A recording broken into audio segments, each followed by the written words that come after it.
And a warm welcome to all the viewers of this webinar of EAC on recent EAC opinions under Ind AS framework.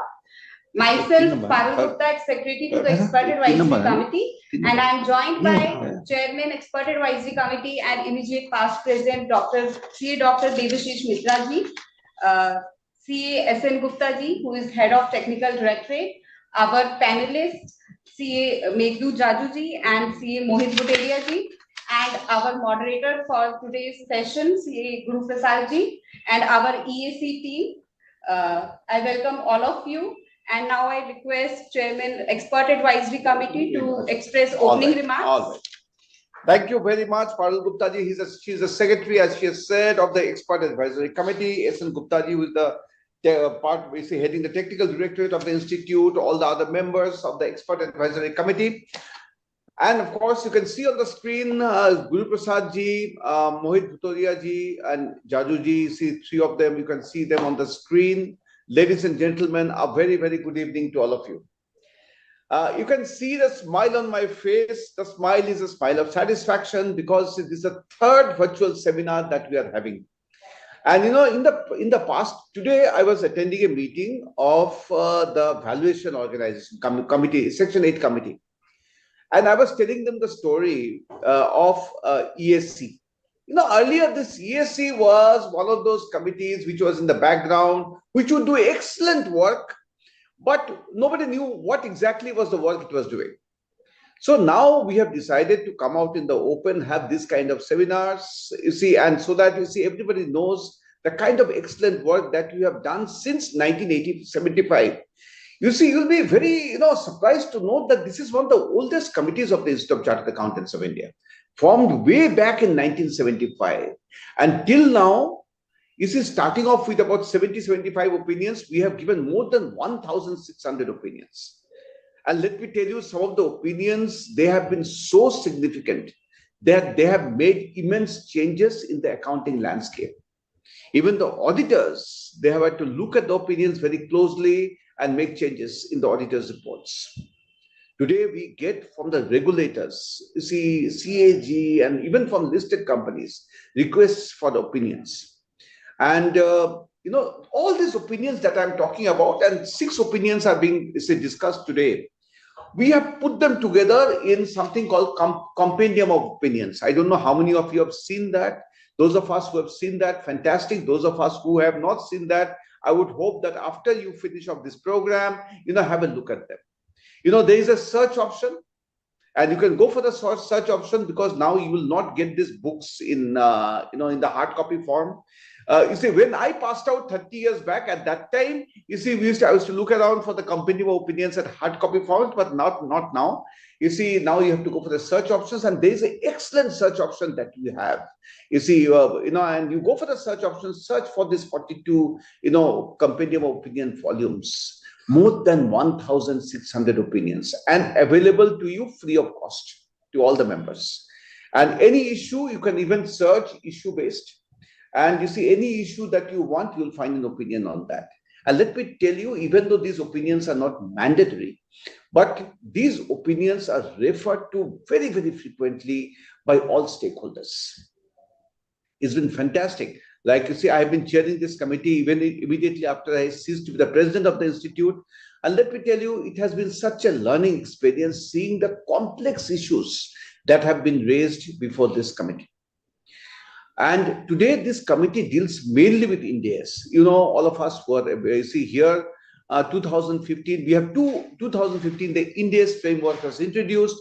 And we have today 2 framework of accountancy, the Companies Accounting Standard Rules 2006 and the Indian Accounting Standards, right? Both the frameworks are there, but earlier times before 2015-16, we used to deal hugely with the AS, that is the issues arising out of the Companies Accounting Standard Rules 2006. But now it is totally Ind AS. In the Expert Advisory Committee, if you don't know Ind AS, you are in trouble. Right? Just before we came here, today 6 issues were being discussed. So Parul Gupta, Khushbu, they had all come to meet me just to discuss the issues, and I was just testing my knowledge. On the 6 issues, I was asking myself, this is what Ind AS 16, this is what Ind AS 115, So you see, just testing my knowledge to see that whether I still remember all the Ind AS that is there. So you see, it's fantastic. For many of us who are part of this EAC, and you can see all the three speakers on your screen smiling because it's a smile of satisfaction that they have done so much for EAC. Guru Prasad ji, he's moderating, so his work is a bit less demanding. So he's smiling that much more. And you can see Mohit Bhutoria, who is from my city of Calcutta, who is also going to take up, I think, 3 opinions. Mohit is going to take up 3 opinions. And of course, Mr. Jaju, who is also going to take up 3 opinions. And mind you, all these 3 people are members of the Expert Advisory Committee, and they do such fantastic work in the Expert Advisory Committee. Their opinions, their viewpoints, their insights are all used by the committee to provide the best input to the membership. So with these words, I see, I would only like to say that enjoy, that is the most important. Enjoy the deliberations that takes place. Get full advantage of the intricacies of the issues being discussed. And at the end of the day, if it helps you in your professional life, we would feel extremely satisfied. So a very, very happy learning to all of you. With these words, may I now request Mr. S.N. Gupta to CA S.N. Gupta to introduce the speakers. Thank you very much. Thank you, Chairman sir, and good evening all of you. As Chairman sir has already given the background, the 48-year-old Expert Advisory Committee, the kind of positioning, sir, you have given to this committee is remarkable, is absolutely fantastic. I think this spark was somehow not to that extent.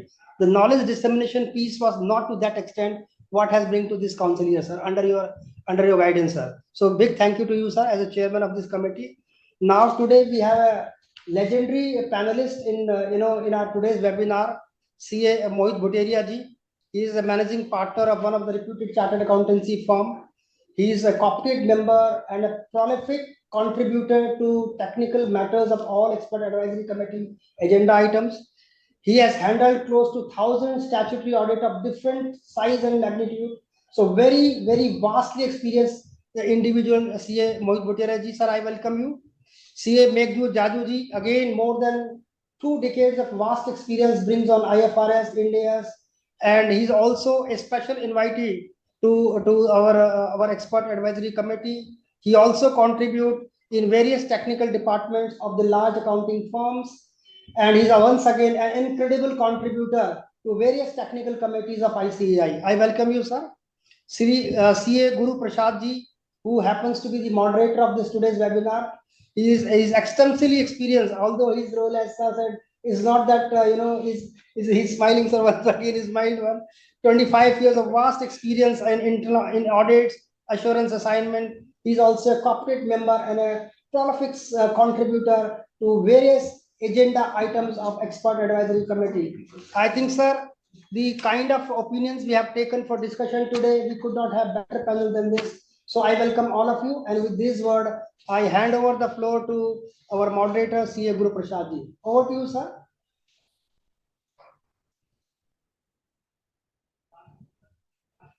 Sir, are you able to hear us?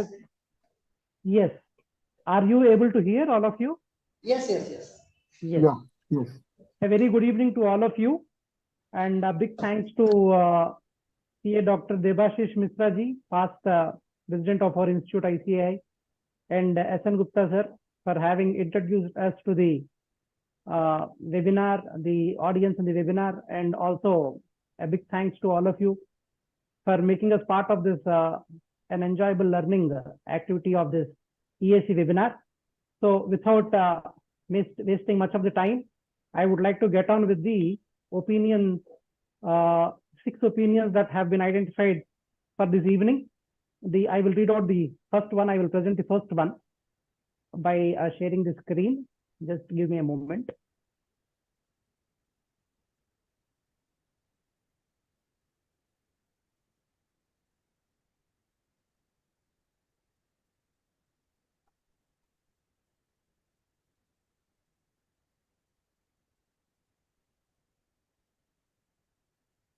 Yeah, I guess everybody they are able to see the screen that I shared. Yes. The first issue on hand is residual value of gas transmission pipeline, PPE, under Ind AS framework. A company is into the business of city gas distribution, exploration of natural gas, etc. It has natural gas and LPG pipelines across the country. Company is charging depreciation on pipelines over 30 years with 5% towards residual value, which is as per Schedule 2 to Companies Act 2013 and the industry practice. Pipeline tariff is being fixed by Petroleum Natural Gas Regulatory Board, taking into consideration the capex, opex, and terminal value, etc. Tariff regulation does not specifically deal with the terminal value to be considered.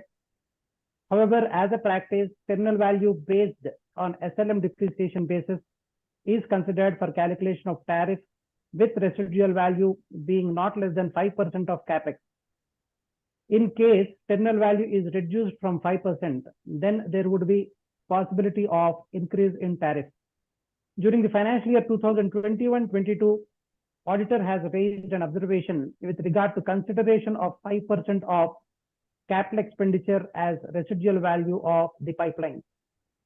Ind AS 16 stipulates that residual value and useful life of an asset shall be reviewed at each financial year end. However, company had neither formed any accounting policy with reference to periodicity of reviewing the residual value and the useful life of the asset, nor it is reviewing the residual value of the PPE.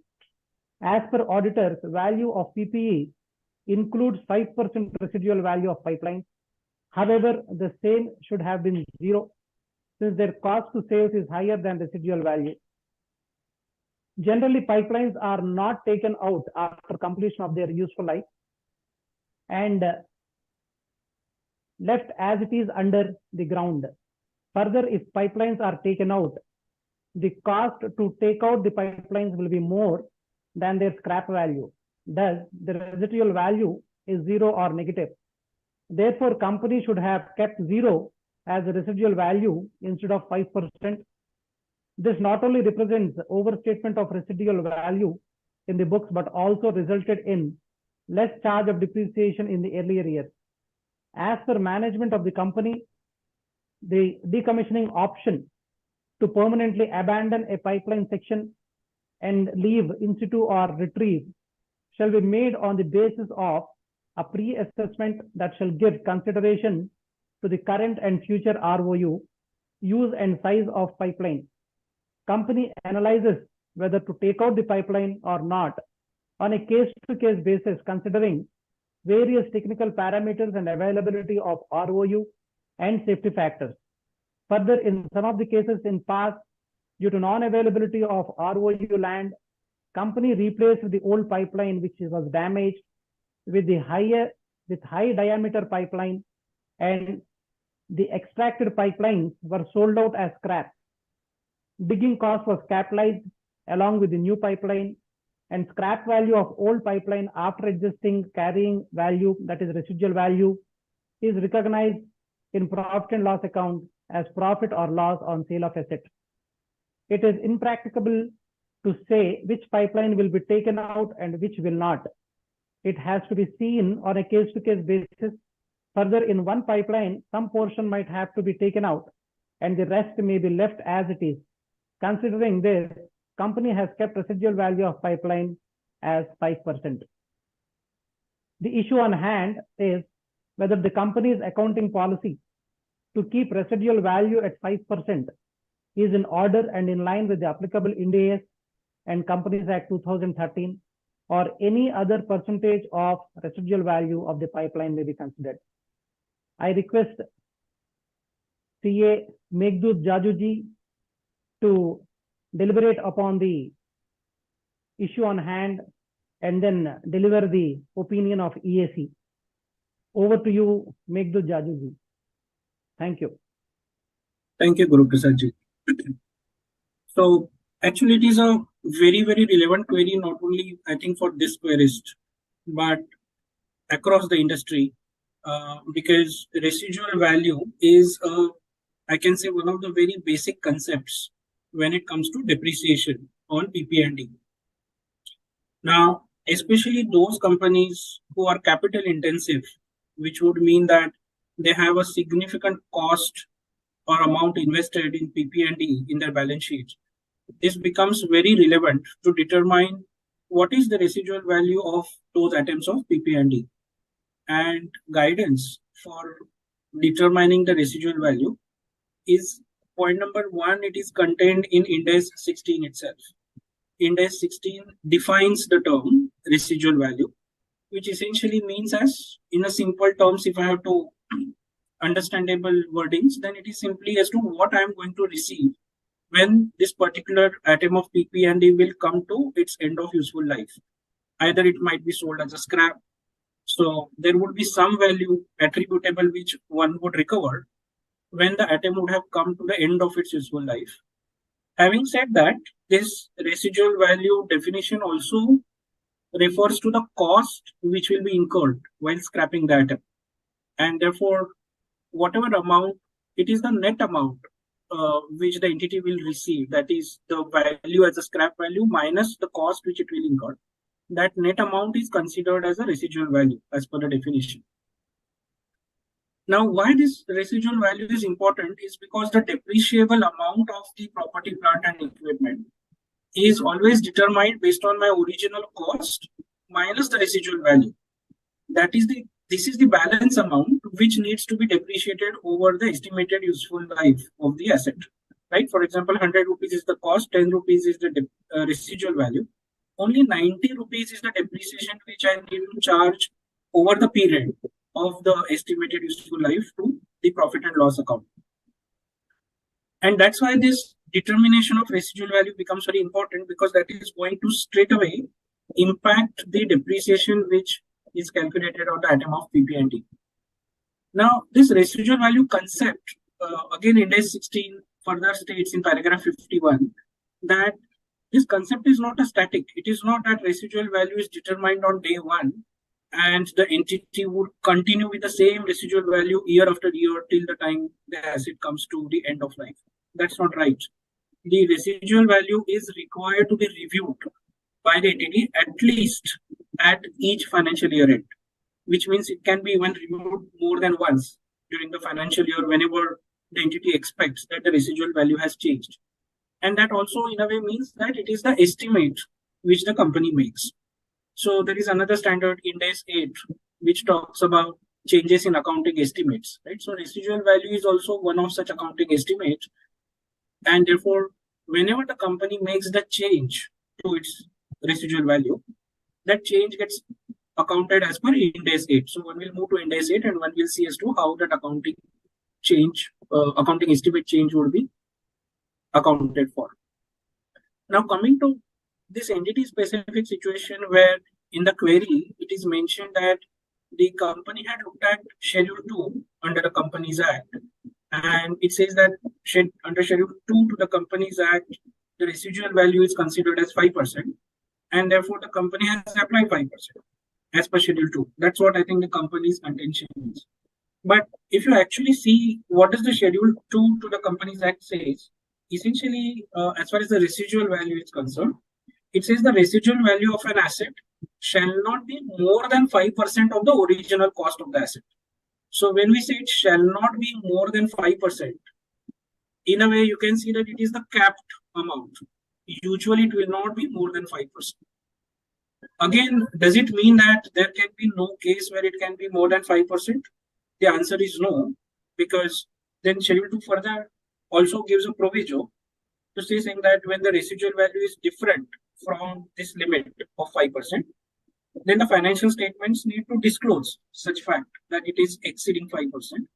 And it also is required to provide the justification, which should be supported by the technical assessment as to why do they believe it is more than 5%. So now if you read Ind AS 16 and Schedule 2 together, right? Ind AS 16 explains the concept of residual value. It also says that this residual value should be reviewed at least at each financial year end. And Schedule 2 talks about the as a thumb rule, so to say, it talks about the limit, saying that usually it is 5%. It should not exceed 5% of the cost.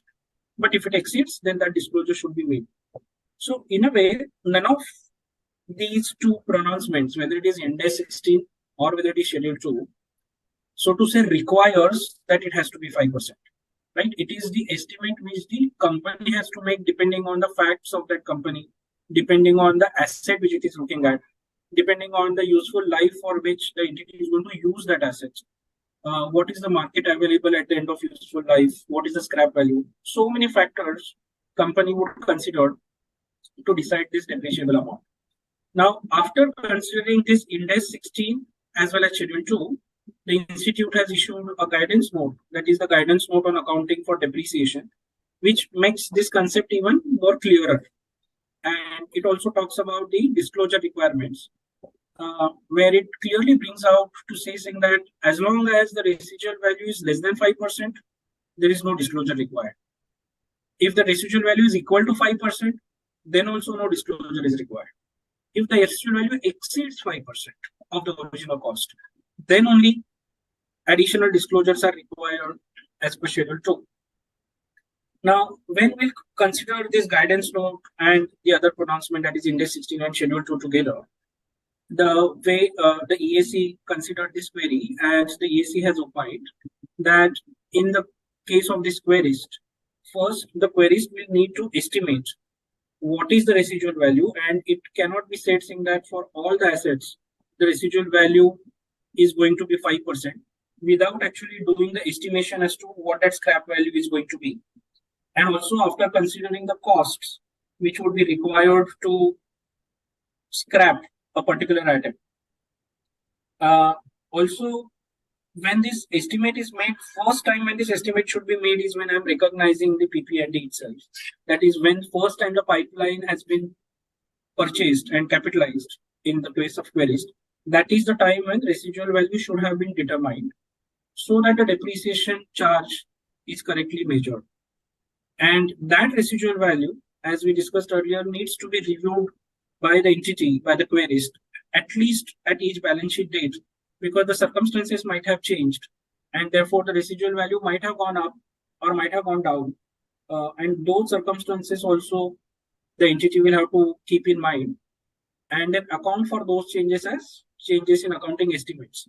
Now, whenever that change happens in accounting estimate, under Ind AS 8 also there are disclosure requirements that whenever there is a change in accounting estimate, and in fact, one of the example given of change in accounting estimate for disclosure under Ind AS 8 is the change in residual value of PP&D, right? So if there is this change in the residual value, then this entity should keep disclosing those changes year after year whenever those changes take place. Now, as we started that why it is so important, and the observation which the auditor has made in case of this company, rightly so, because the auditor is saying that the depreciation charge which is being charged by the company does not seem to be appropriate, because 5% of the total PP&D relating to this pipeline is never depreciated, right? Because whenever I keep some amount in the residual value, essentially it means that I will never depreciate that. And to that extent, if my residual value is more than what it should be, then my depreciation charge to the P&L is lower, right? So that is one part of this query where EAC opined that the company's contention that 5% is the residual value for entire PP&D, that is not appropriate way of determining residual value. The second part, which is now very peculiar to this querist and may not be so across all industries, is these assets which are pipelines, those are underground. And therefore, querist had said that on day one, when he recognizes PP&D, the querist company does not know as to how this asset will be disposed of at the end of its useful life. It is possible that those pipelines will be taken out from the ground by digging, and then those will be sold at scrap. Or it is possible that company might just leave those pipelines underground itself, and therefore there is no residual value because those are just abandoned, right? So residual value will be zero in such cases. Now, asset by asset basis, on day one, the company does not know what will happen at the end of the pipeline period, which is fair because that information is not available. But that is where this paragraph 15 of Ind AS 16 comes in, which requires residual value to be reassessed at each financial year end. So the way EAC has opined in the opinion is, on day one, on the date of capitalization, based on company's estimate as to whether it will dig out this pipeline or whether it will keep it underground, based on that estimate, it should determine what the residual value is. Not necessarily that will be the reality when the actual end of useful life would come. So as the time passes, as the years pass by, the entity will have to look at this expectation as well to see whether those pipelines will continue to be under the ground till end and never will get scrapped, or that original estimate has changed and maybe now companies thinking of taking those out from the ground and they will scrap it. So that fact also is in a way estimate as to how the company is going to scrap and how the company is going to earn residual value. And accordingly, that is also a change in estimate. So therefore, there are two parts to this query. The first, as we said, EAC opined that taking 5% as a thumb rule and applying across all the assets to saying that this is residual value, that is not appropriate. And second, even if the assets are underground and therefore on day one, the estimate may not know as to how these assets will be recovered, that is an ongoing process. And as part of that ongoing process, the entity needs to see the situations which change and then accordingly determine what the estimated residual value will be. Just to remind that whenever these changes happen in the residual value, those are changes in accounting estimates. And therefore, Ind AS 8 would require disclosure by the entity to discuss what are those changes in accounting estimates which affect either in the current period profit and loss or in the future periods profit and loss. So, and obviously if those are material, then that is where this will get disclosed. So I find this opinion of the EAC very important enough, frankly, for all the companies, because residual value is the concept which is always, I would say, kind of not given so much of importance to, thinking that it's a 5% of PPND. PPND life itself is quite longer. And therefore, many times entities do not give the importance to this concept the way this concept actually deserves the importance, especially in these capex industries, as I said, given that 5% of the PP block otherwise will never get depreciated. So that is how I look at this opinion, Guru Prasad ji. And Mohit ji, if you want to add anything more. No, Jaju ji, very beautifully brought out. Ind AS 16, Ind AS 8, 5%, if you keep it sacrosanct and do not charge depreciation thereon, assuming the residual value is less than 5%, there will be an undercharge of depreciation. And that way we are not only violating Schedule 2, we are also violating Section 133 of the Companies Act. So Correct. Definitely there is a confusion many a times, or we have been habituated to keep, I would say, 5% as the residual value as a sacrosanct value. But you have very beautifully presented 5% is not a static figure.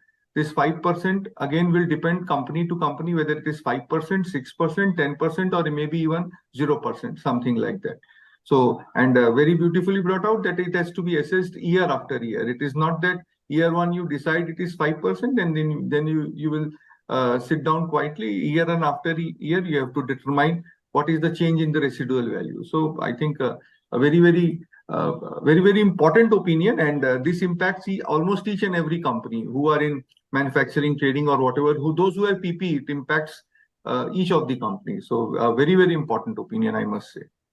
And also the fact that, this is the entity whose assets are not actually in their plant.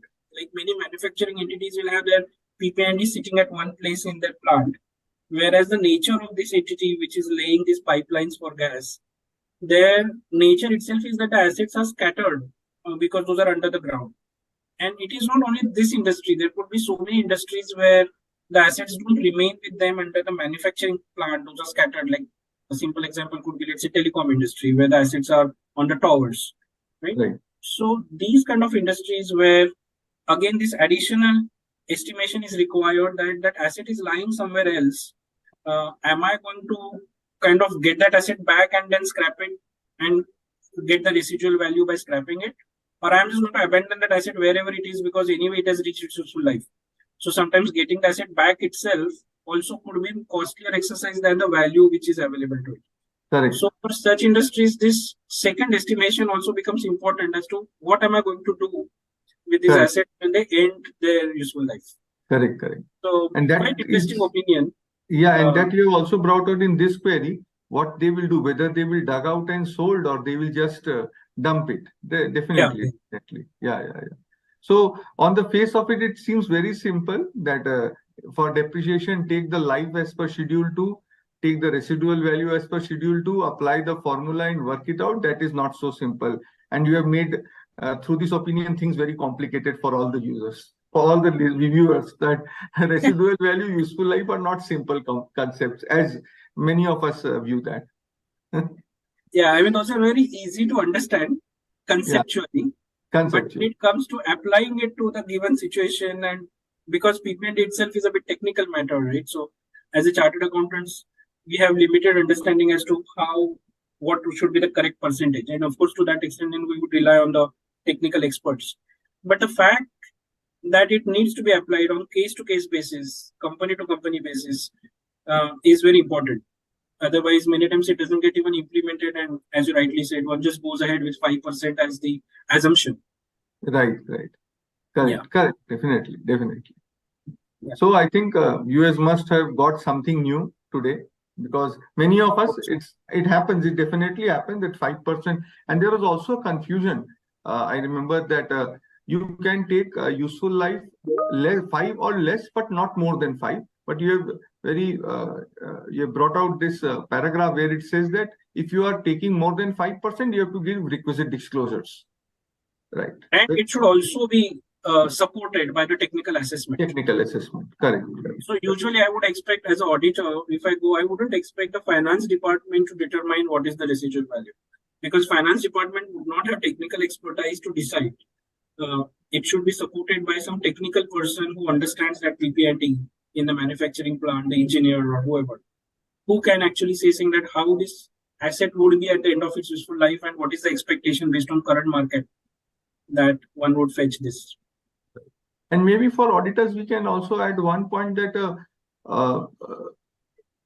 that if this company has been doing operations for many years, maybe or similar type of industries are there, then auditor gets also an experience based on past experience, that in the past how these things have shaped up, that when the company has scrapped some asset, what is the expected realization on account of residual value. That will also guide the auditor during the course of audit if the company chooses to adopt some value as a residual value which is substantially different from the present realization. Say I acquired an asset 25 years back, today it was scrapped, and the residual value say came to 5% or even less than 5%, and now the company says I'm going to keep a residual value at 0%. So how far is it valid or not? So you can get tangible evidence even during the course of audit to find out whether the residual value to you is also to a rational number or not. Correct, very right. And one of the theories of accounting estimates is also this, right? Saying that the past history of the company would also help the entity to determine the estimate and make the more robust estimates. Correct. So, as you rightly said, if the company is into operations for many years, then they may have past history which will help them to justify the estimate which they are making today for the assets which will be scrapped in future. Right. And that estimate will get refined as and when that date comes to closure, because as the closure date comes closer, the end of useful life, then obviously that estimate will become more and more precise. Right. So that's I think this opinion is trying to tell us. Right. And I think a user may also consider Ind AS 1 materiality, like how material it is if I choose not to apply 5%, but first I have to determine and then I have to choose, because even if you, as you said, you have to apply it year after year. So at times it may happen that today I have determined it at 5%, tomorrow it may be 3%. And as you said, you have to apply prospectively the depreciation over the residual value. So to that extent, if my residual value changes, depreciation may change. But now again, user may choose to apply the concept of Ind AS 1 materiality, while whether or not to adopt this change in residual value. But then important is you have to first determine, then only the question of materiality will arise. Yeah, exactly. Yeah. Correct. Yeah, because it may be difficult, a little difficult. Maybe if you want to frequently or over a period of 2-3 years also, if there is some change in residual value, less cost of disposal, because we have to take it at a net figure, then there may be some difficulty in realigning the rates with the remaining useful life. So one can also go and consider materiality there. But important is first you have to determine, then the question of materiality application arises. Exactly. And if the company is capital intensive company where capex is many companies, infrastructure companies, or these kind of companies where they're in the pipelines, so many industries which are very capital intensive industries, they have a huge PP&D block sitting on their balance sheet. And for those companies, the amount is expected to be material because the residual value, if not determined correctly, the depreciation will go incorrect. Because if you see these kind of capital intensive companies in their profit and loss account, depreciation is one of the major expenses, given that those capital intensive, right? Yeah, and that like expense cannot go wrong because residual value is incorrect. Yeah, something like paper or maybe telecom or maybe textile industries or even maybe petroleum companies. These are usually capital intensive, definitely. Correct. Yes. Definitely. Yeah. Sure. So that way I found this EAC opinion to be very useful. Very important and very useful. For everyone, actually. Yes, sir. Thank you very much, Meghdut ji, and also to Mohit ji. You have correctly brought out the key areas of the opinion, where it is basically a wake-up call, you said, to all those companies which have a PPE in their balance sheet, that they cannot take 5% as sacrosanct figure, but they have to make a necessary estimate at the beginning itself, and also review the same at every financial year end frequently. And basically, you cannot get away from the fact that you have to estimate, because though it is very difficult to estimate, but the law and standards require the management to make an estimate, and there is no harm in making an estimate because you have the chance of reviewing it at every year end. So it is all well brought out in the opinion, and also I thank Meghdut ji and also to Mohit ji for having brought out the key aspects of this particular opinion very well out. We will move on to the next query. I'll just share my screen. Yeah.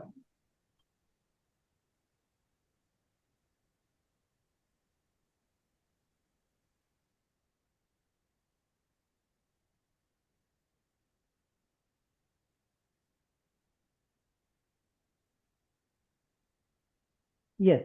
I guess all of you are able to see my screen. Yes. Yeah. Accounting treatment of subsequent expenditure as per Ind AS 16 property, plant and equipment. Facts of the case are like this. A company is engaged in mining, production and marketing of raw coal. It operates coal washeries to reduce the ash contents of coal and improve its heating value. The company is operating R washery plant, which has 3 sections for its operations, known as raw coal section, washing section and fine coal section. R washery plant has completed its useful life in the financial year 2001-2002, and the said plant is still in operation solely on account of regular maintenance activities carried out by the company. There was also increase in breakdown hours over the years. Messrs. H Private Limited was appointed with an objective to improve capacity utilization and to minimize the breakdown hours. The work awarded includes design and engineering, supply and fabrication, along with strengthening of existing civil and structural work, erection, commissioning, trial run, performance guarantee test, operation and maintenance for 4 years under defect liability period. The company has recognized the incurred cost in the statement of profit and loss account. According to company, none of the items of bill of quantities qualify for recognition as PPE. A particular expense is being incurred to a particular section of an individual item of PPE, that is, say, improvement in particular section of washing section or fine coal section or handling and dispatch section. Thus, the said expenditure is not related to PPE as a whole. The relevant accounting policy of the company regarding component approach states that the threshold value of the asset requiring componentization is rupees 10 crore and above, and as any assets below rupees 10 crore will not have any material effect on the financial statement.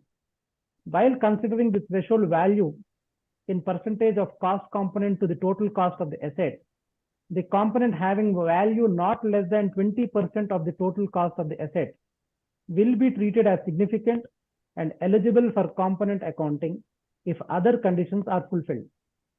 As per the company, the activity undertaken is also not in the nature of replacement required at regular intervals as stipulated in Ind AS 16. Further, none of the items executed would have separate useful life as being fixed with the particular capacity of a washery plant or related to structural, civil and other support systems improvement of an asset whose life has already expired. The scale of expenditure on individual system or part or component is insignificant as compared to the overall total cost of new washery, and further, the useful life of the said washery has already expired. It was also argued that washery has lived its rated life 20 years, and there is no reliable estimation that the said repair will enhance the life of the washery. The repair is undertaken to improve the operation of the washery. Even if it improves the capacity by 10%, expenses would be recovered within a period of 6 to 9 months post-repair. The query that we have on the hand, whether the accounting treatment extended by the company for replacement activities and resolution of selected structural, civil and other support systems with an aim to improve the operational efficiency and reduction in maintenance or breakdown hours after the useful life of the washery is as per the applicable provisions of Ind AS 16 property, plant and equipment. If not, then how the said expenditure is to be accounted for and what should be the basis for determination of useful life in the given case for provision of depreciation. Yeah. I now request CA Mohit Baturia ji to elaborate on the opinion given by EAC on this particular issue of subsequent expenditure on property, plant and equipment. Sir, I request you to take up the topic. Sure. Thank you. Thank you, Guru Prasad ji.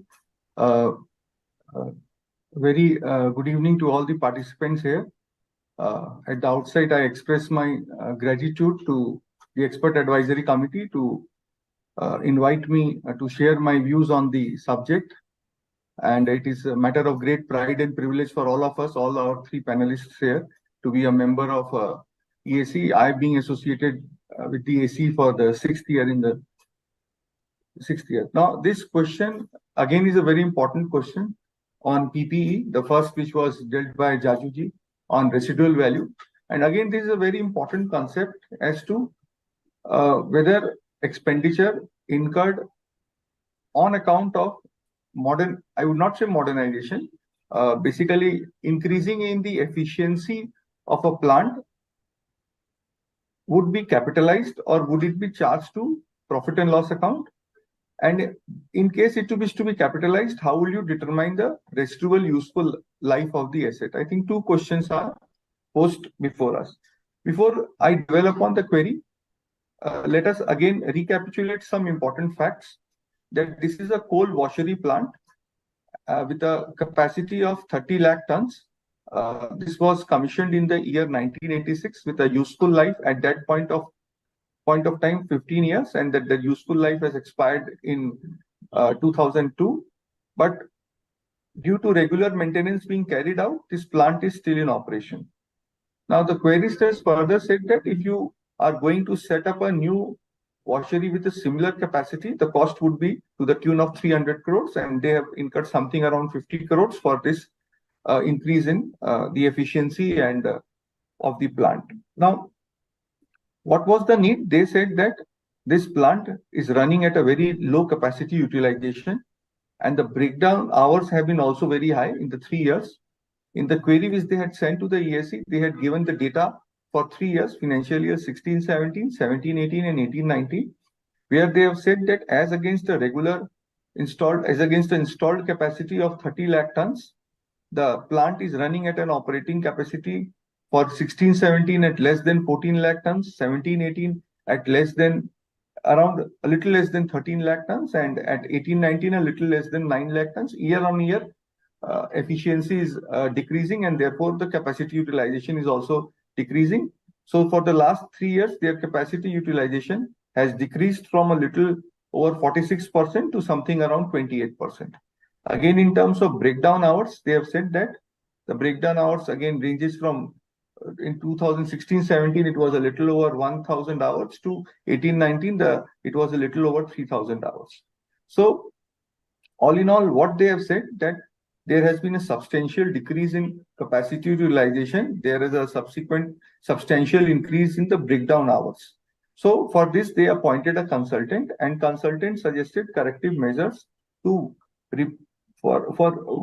replacement of worn out parts and for renovation and reconstruction of the structural, civil, and other supported system, and a cost and estimate was given. So this work was handed over to a contractor, a company, for carrying out the renovation work. And one of the important clause for that contract was they have to give a operations and maintenance a defect removal period of 4 years. That is, even after this thing is done and the capacity utilization stands to improve, they have to support the company for another period of 4 years. Again, they have pointed out that if I am going to install a plant with similar capacity, that would cost 300 crores. So in this backdrop, EAC was posed with a question that the company was of the view that this should be charged to the expenditure should be charged to profit and loss account. The CAG was of the view that no, it should have been capitalized, and by charging it to the profit and loss account, company has understated the profits. So the EAC had to opine as to whether the policy which was followed by the company is correct or not, because the company said that it is not material to them. So while giving his opinion, so EAC, before referring to Ind AS 16 as to whether it is of a capital nature or not, so EAC has said, okay, you say that this is not material to you. Again, you say that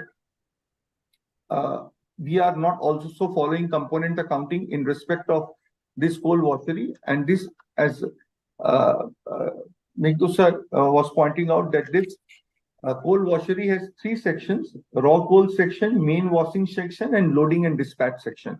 But they were accounting for coal washery as a single unit, and they were not following component accounting. So while giving the opinion, EAC has scoped out whether component accounting which they are following or not following is correct or not. So here the point for determination before the EAC was whether it should be charged to profit and loss account, and if not, whether it should be capitalized as a part of PPE. So in this regard, first EAC referred to Ind AS 1 as to what is material, whether this expenditure is material or not. So material, what is material? If it is something, if omitting, misstating, or obscuring it could influence the decisions of the users of the financial statements. Therefore, the EAC was of the opinion that the company should determine whether the aggregate expenditure incurred in this case for renovation or increase in capacity of the coal washery is material as per the requirement of Ind AS or not in its own facts and circumstances. If the expenditure incurred is not material, then it would be charged to profit and loss account. So this was the first point. Now, the second point was determined was, assuming it is not immaterial, but it is material, whether it would be capitalized as a part of profit of property, plant, and equipment. So EAC went into the definition of property, plant, and equipment as to they are tangible items which are held for production, for use in the production or supply of goods, or for administrative purposes, and are expected to be used for more than one period. Now, as we have discussed in the facts of the case, that this expenditure was incurred mainly for increase in capacity utilization. There is a 4-year defect clause. Again, one important point also which was pointed out, that if this expenditure is incurred and if the capacity utilization is increased only by 10%, then the entire cost would be recovered in 6 to 9 months. So the expenditure which was incurred by the company was, of course, for increase in capacity utilization.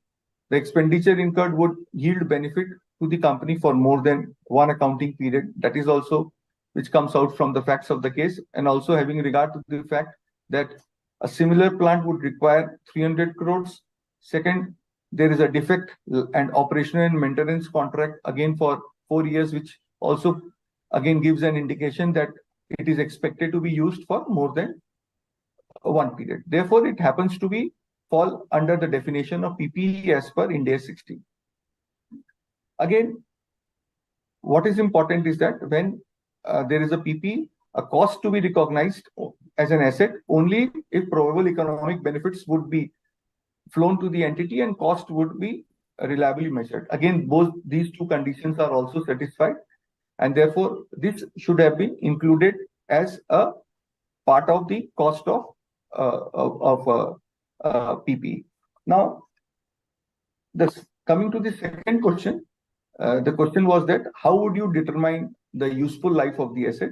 Now, to this, the committee was of the opinion that, look, there are various factors which are brought out by Ind AS 16 on estimation of useful life, including the technical evaluation, past experience, defect liability period. So all those principles, need to be determined. What is the expected usage of the asset? What is the expected physical wear and tear of the asset? What is the technological and commercial obsolescence of the asset? So having regard to all the factors which are laid down in para 56 and 56, as we have said, you have to determine the useful life of the asset. So to sum up, again, it is a very practical question which comes to all of us in day-to-day life, whether any expenditure which is incurred by the company in relation to a machinery, because it was not something of a routine nature that you are every year replacing some worn-out plants, worn-out machineries in the usual course as part of their maintenance activity. It was something which was incurred by the company for increase in capacity utilization, which would yield them tangible benefits over the ensuing future period. Therefore, this expenditure, as opined by EAC, would not, assuming it is material, would be capitalized as a part of cost of assets. So this was all about from my side. And Meghdutji, if you have to add, Jajuji, if you have to add something more.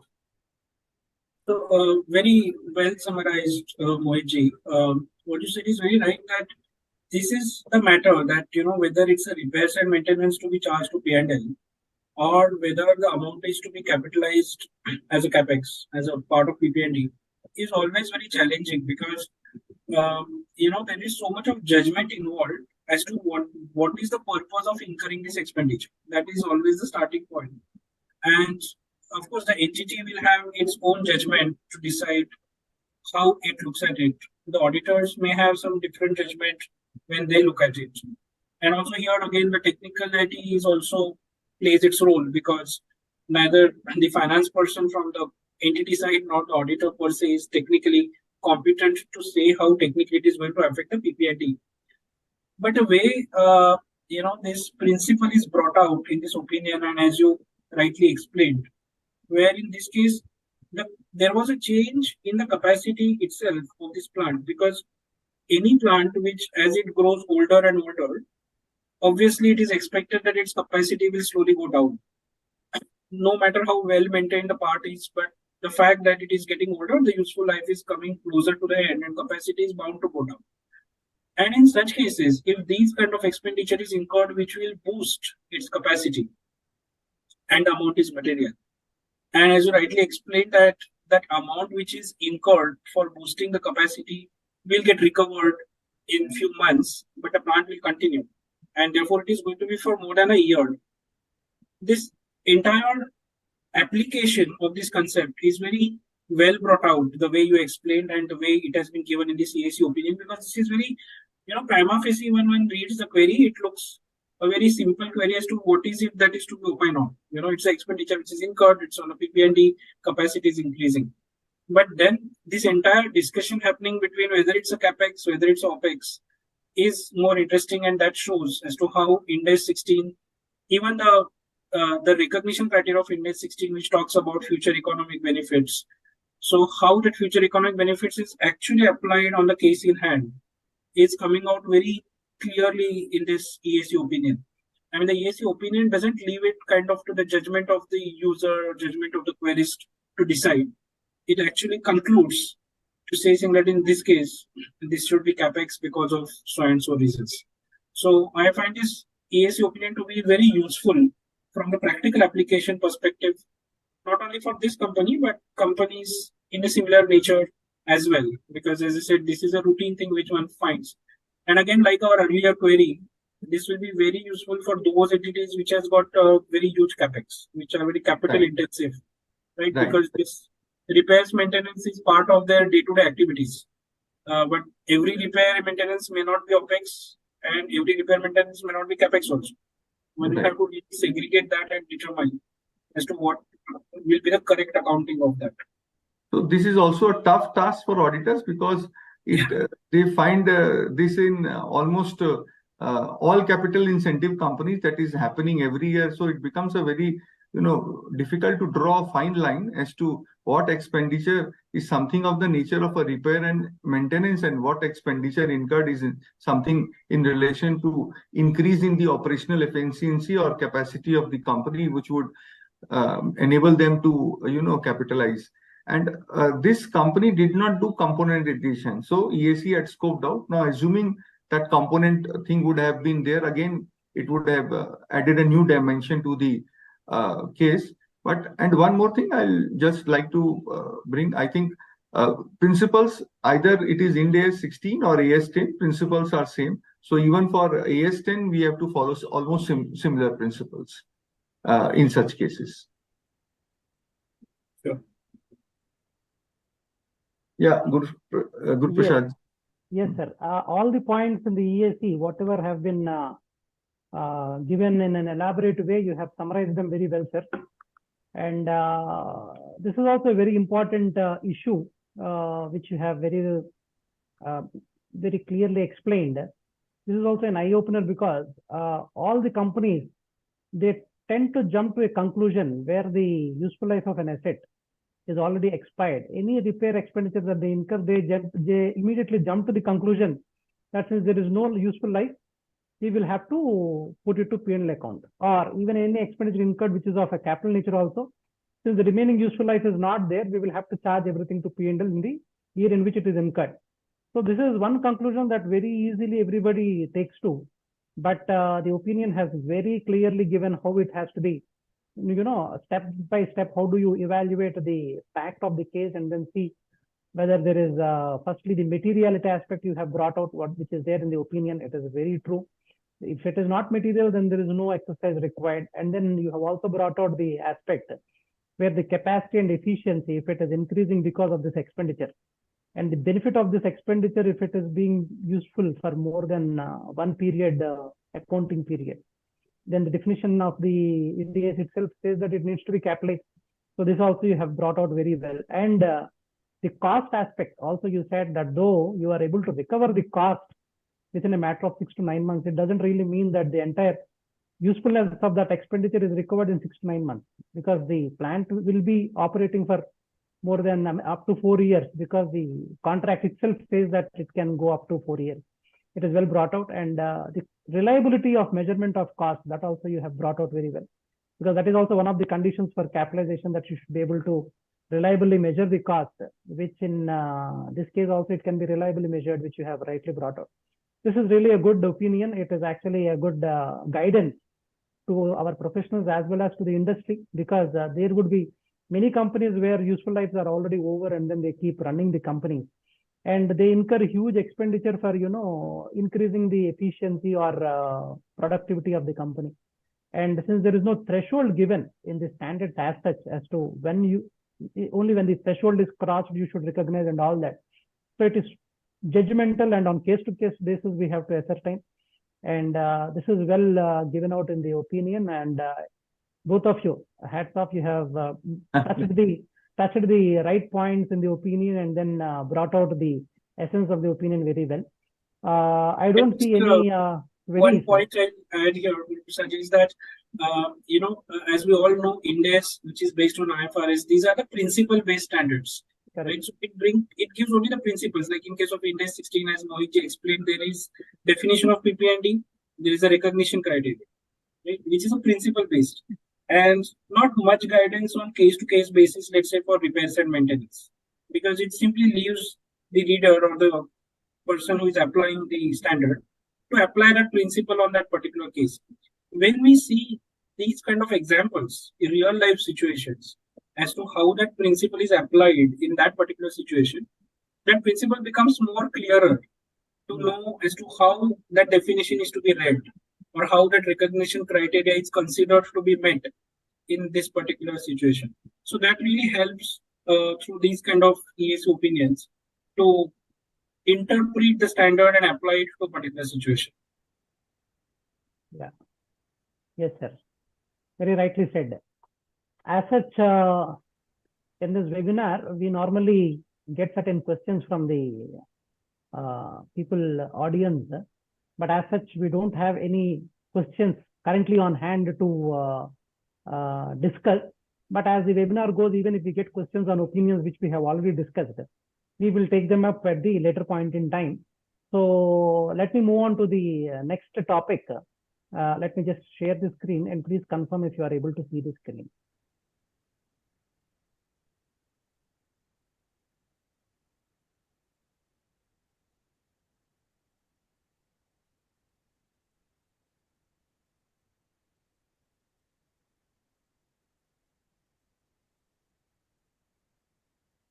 Sir, are you able to see the screen? Yes, it's visible. Yes, it's visible.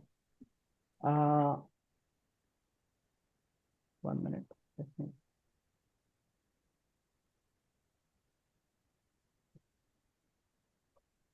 This query is about adoption of net book value method as one of the valuation techniques to measure the fair value of investment in the equity instruments that do not have a quoted market price in an active market.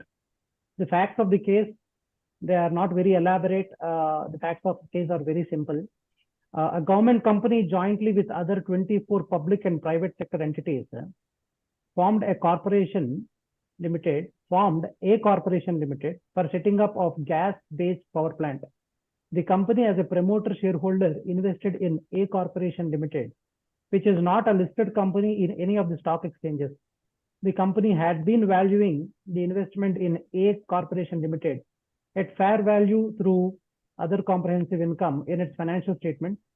For remeasuring the value of investment in A Corporation Limited, the company had been adopting the net book value method based on the latest audited financial statements of A Corporation Limited.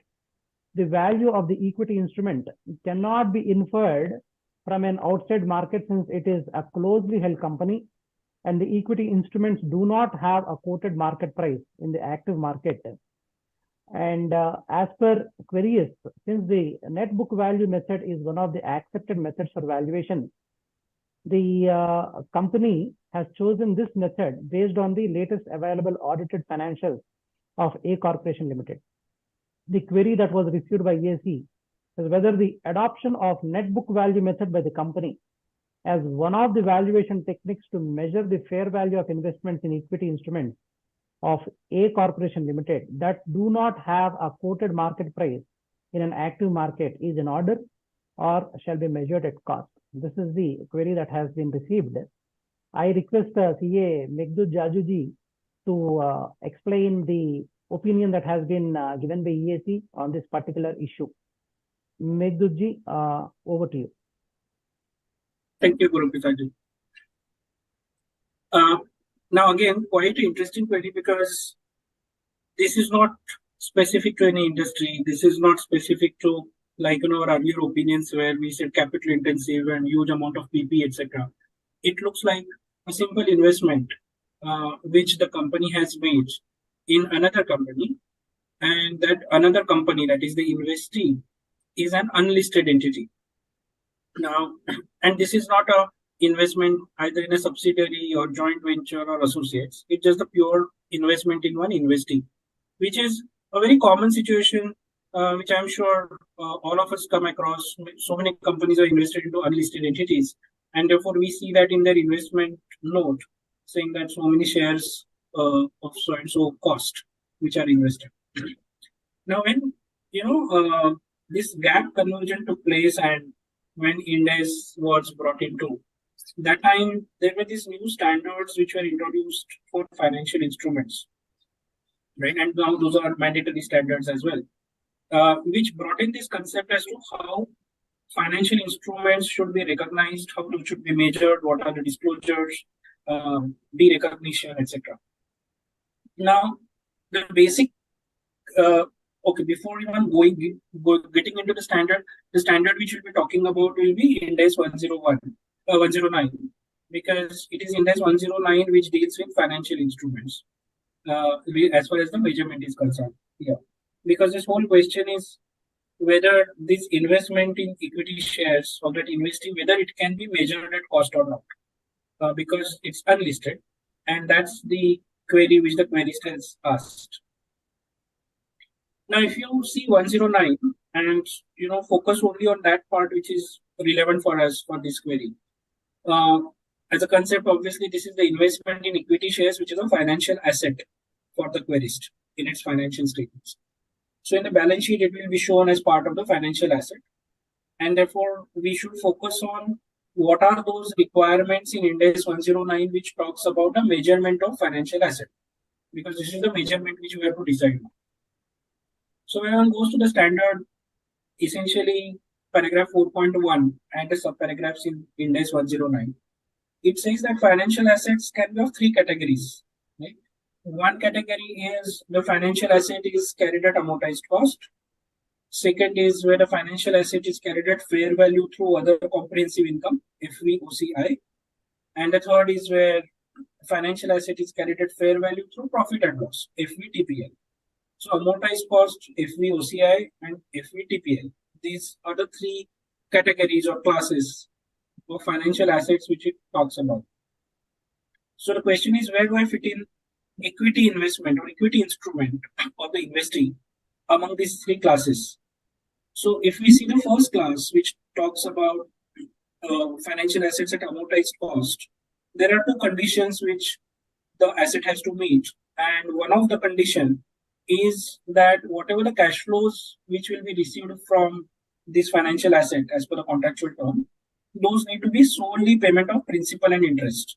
In short form, it is called as SPPI test, solely payment of principal and interest. Now, obviously, in the equity investment, the cash flows which are expected are not payment of principal and interest, because it is not like a loan given on which the company is going to receive a fixed amount of interest, right? The way typically equity investment will get recovered will be either through dividends or through appreciation and sale in the market, even if it is unquoted. But that is how typically one would recover the investment. So SPPI test is not met. That is solely payment of principal and interest test is not met.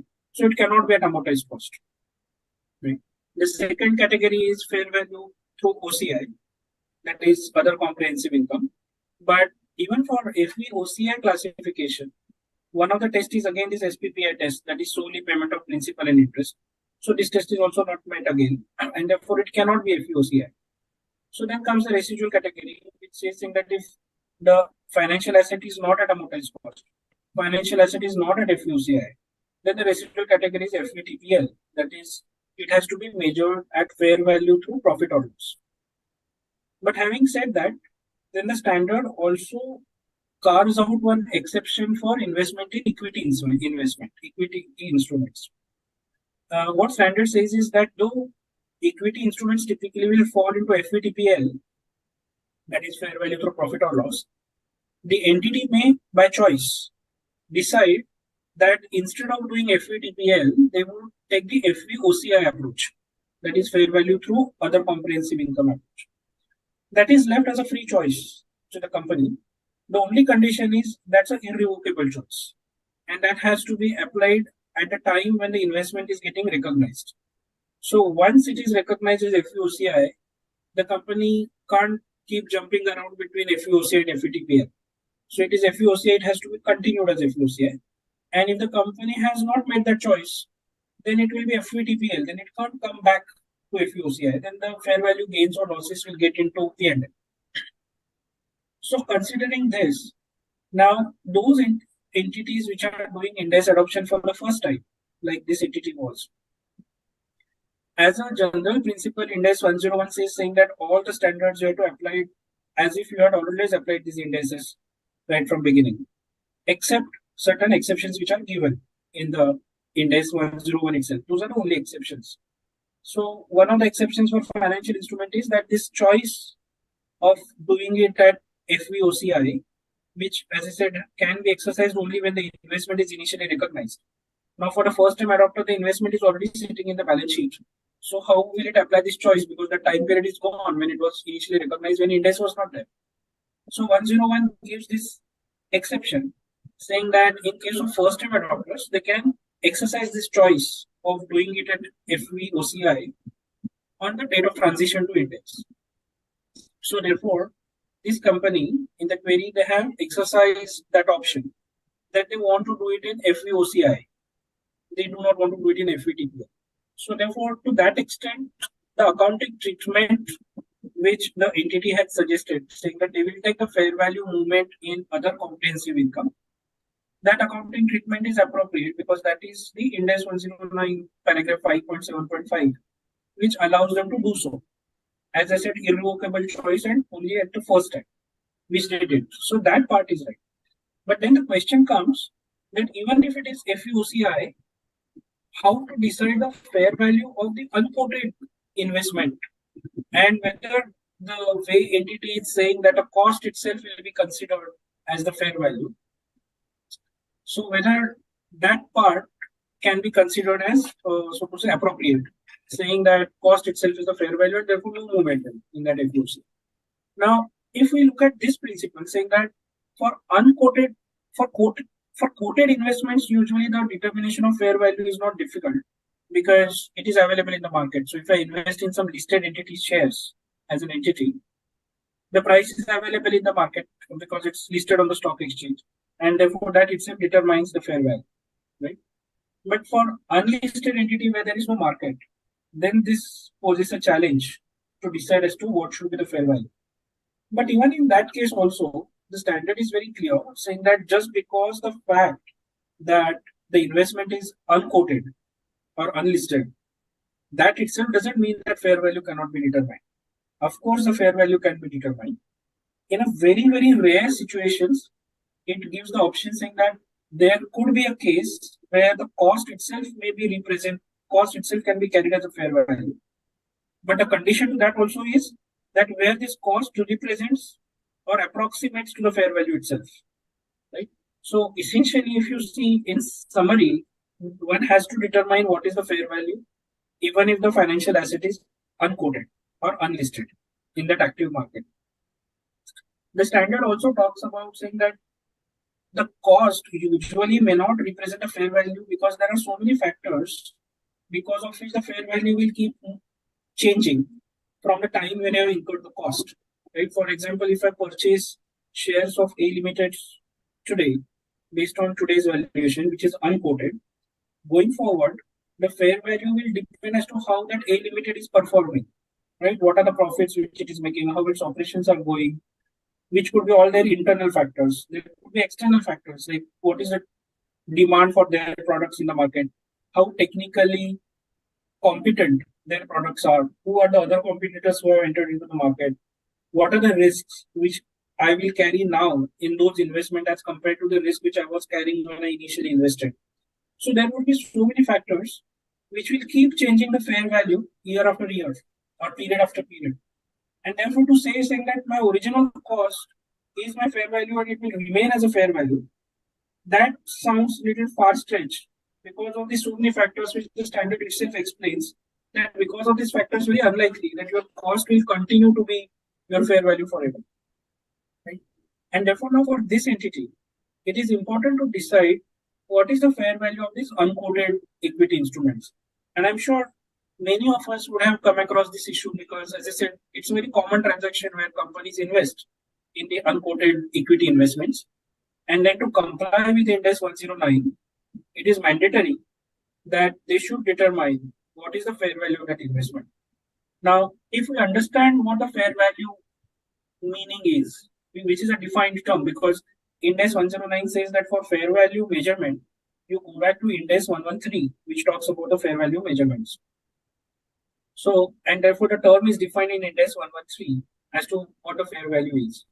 And the way it defines the fair value, it essentially says saying that it is a price that would be received to sell an asset or paid to transfer a liability in an orderly transaction between market participants at the measurement date.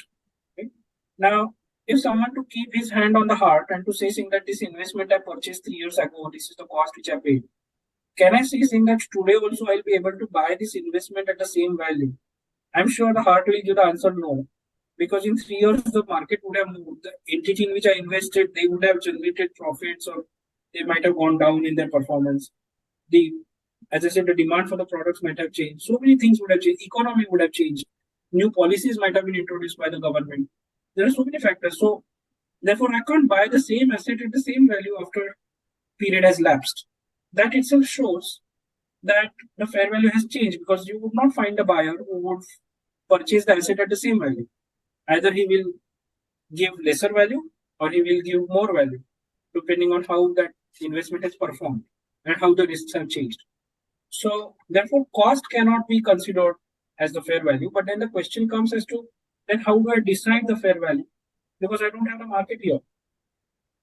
Now, in Ind AS 113, usually it talks about in such cases that there are 3 approaches to determine the fair value. And when one goes to the valuation expert, or fair valuer, that time they understand these approaches and that is how they compute the fair value for unlisted entities. Those 3 approaches are, one could be the market approach, second could be the cost approach, and third could be the income approach. Now, I'm not getting into the detail of what is market approach, cost approach, and income approach, but the point to note here is that there is a science behind it. There is a kind of methodology behind it, which the fair valuation expert understands. As to these are different approaches by which fair value can be calculated. It need not be just the amount which is there in the market, and just because there is no market, there is no fair value. That's not right. So the standard says one should apply one of these approaches, or maybe one can apply any other approach which is consistent with these approaches, and then determining what the fair value is. Then the question comes that if I apply approach A, approach B, or approach C, let's say market approach, income approach, or the cost approach, will I get the same answer for the fair value across all 3 approaches? Again, the answer is no, because every approach will have some plus or minus. Every approach will use certain assumptions and basis which it will calculate the fair value. So answer will not be same, but it will show the range. It will show the range of fair values where this fair value may move relating to this financial asset. And therefore, it says whichever is the most representative amount in that range, that is something which the entity should consider as the fair value. It is also important to understand that, especially in these unlisted entities, that one can't precisely say what the fair value is, right? Because it's the estimation by using this scientific approach which one has to do, and therefore the fair value which you calculate could be different than the fair value which I calculate. Because the assumptions which we have used may be same, but the amount or the value which we have given to that assumption could be different. I may consider that this industry is growing at 18%, you may consider that industry is growing at 17% or 19%. But so the answer may differ, but it will be somewhere in the range, and it will not be completely too apart to saying that this is what you consider, this is what I consider. And why does that happen? Because again, when you see the theory of the standard, it says that you are supposed to consider only that information which is available to any third party. So if you have any inside information of that entity, one is not supposed to use that information for calculating the fair value, because a normal market participant doesn't know about that information. So in this case, let's assume that this company has invested into A Limited. And let's assume A Limited is going to come out with, they've done some research and now they're in the final stage and they're going to come out with a new product altogether in the market, because of which the valuation will go up. And that information only you know, because you have some inside information about this entity. Market does not know because they have not given this as public yet. Then that information cannot be used while making the fair value assessment, because fair value assessment has to be something which a buyer and seller will exchange this asset in the open market, in the active market, right? So when we use these kind of assumptions on the basis whatever is available to all, and then decide, take one of the approaches which is given in the standard market approach, cost approach, or income approach, the expectation is one will be able to arrive at the fair value. Now, having said that, the fair value also has got certain hierarchies which are given in Ind AS 113 itself, right? The highest hierarchy, which is called as level 1. Level 1 hierarchy is where there is an observable data, there is observable input, which could be quoted price because it is available to all, and therefore no adjustment is to be made. The share is listed at so and so rupees, so that is what the fair value of the share is, which is the level 1, which is the supreme, which is the most reliable fair value, because the market itself is showing that value. That's a level 1 in the hierarchy. There are 3 levels. Then there is a level 2. Level 2 is where I start with that level 1 number, but I make certain adjustments to arrive at the fair value because it is not directly listed, right? So therefore I start with some listed price, but then I make some adjustments to arrive at what should be the level 2 fair value. And then there is level 3. Level 3 where the inputs used are not observable in the open market. Those are unobservable inputs. So those could be dependent on certain data, certain MIS which this company has prepared, budgets which that company has prepared, which is not basis which there is no quotation in the market, but that is used as one of the assumptions for the fair value. Or it could be even the market in which it operates. What is the expectation that this market is expected to grow in the country or in the world? So these are unobservable inputs which are level 3. Now these cases, which is like unlisted investment in equity shares, very likely that it would be level 3 because there could be unobservable inputs which will go into that. So from the reader perspective, let's assume now this entity has calculated the fair value using one of the approaches of income approach, cost approach, or the third one, or combination of those 3. If at all this entity calculates a fair value, how would the reader know as to how reliable that fair value is? And that reliability the reader will know because there are disclosure requirements which require as to your fair value fits into what level.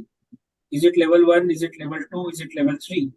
So when you put it in that hierarchy, and if you say it is a level 3 fair value, the reader will know that you have used unobservable inputs here, and therefore it's largely dependent on the estimation which you have done. And therefore the reader will understand that though this fair value is calculated based on Ind AS 113 approach, but the inputs used are unobservable inputs, and therefore it is the estimation, largely it is the estimation which the entity has made. So on that basis, now, this entity is expected to carry out as to what will be the fair value of these investments which they have made in the equity instruments of investment aid. So to summarize, what I'm trying to say is there are various things which this entity has to consider. But of course, it has to measure it at fair value. There is no escape of not measuring it at fair value. But because market is not available, it should use one of the approaches. It should use that data which is available generally in the market and not something which is inside information. As far as possible, it should take more of level 1 or level 2 inputs, which is more of observable inputs, rather than using the unobservable inputs. And by doing so, using a valuation technique, it should be able to arrive at what is the expected fair value of that equity investment which it has made. And that should be the carrying value of that equity investment in the balance sheet. So after considering all this, now because this entity was not doing the fair valuation estimation. This entity was carrying this investment at cost. And then it was saying that it is at FV OCI, but FV, fair value itself was not calculated, so I would expect there was nothing in the OCI. The EAC opined that though FV OCI as a policy, it is a right policy under Ind AS 109, as we discussed earlier. But considering cost itself as a fair value, without doing the estimation of fair value is not appropriate. The entity must compute the fair value using these various parameters which we discussed and determine how the fair value has gone up or gone down and take the charge or take the credit in the OCI because it is FVOCI. So that is how this opinion summarizes, which again I find to be very useful opinion because this is very common transaction which we find. And to be honest, I also find this at least initial reaction because we are not, so to say, so used to this valuation market the way Western world is used to. Therefore, the initial reaction is it is unquoted investment and therefore my cost itself is the fair value. You know, that is very initial reaction which the entity comes back with when the auditor goes there and asks this question. But then we should be able to explain, or those who are on the entity side, they should be also able to understand that to present their financial statements in true and fair way manner, 109, which is a mandatory standard that requires them to compute the fair value. 113 has got the principles to establish how the fair value can be determined, even in case of unquoted investments. And they might require valuer's help if the instrument is too complicated or the business is too complicated for determining the fair value. But there is no escape. So with that, I'll pause here. If there are any questions or to have comments from Mohit as well. Yeah, this is again, I think all the three opinions which we have discussed till now, they are almost useful to each one of us in our, day-to-day life. So as you have rightly pointed out on these three valuation methods, but let us try and figure out some from practical perspective. I have an investment in unquoted shares, right? These are not material investment.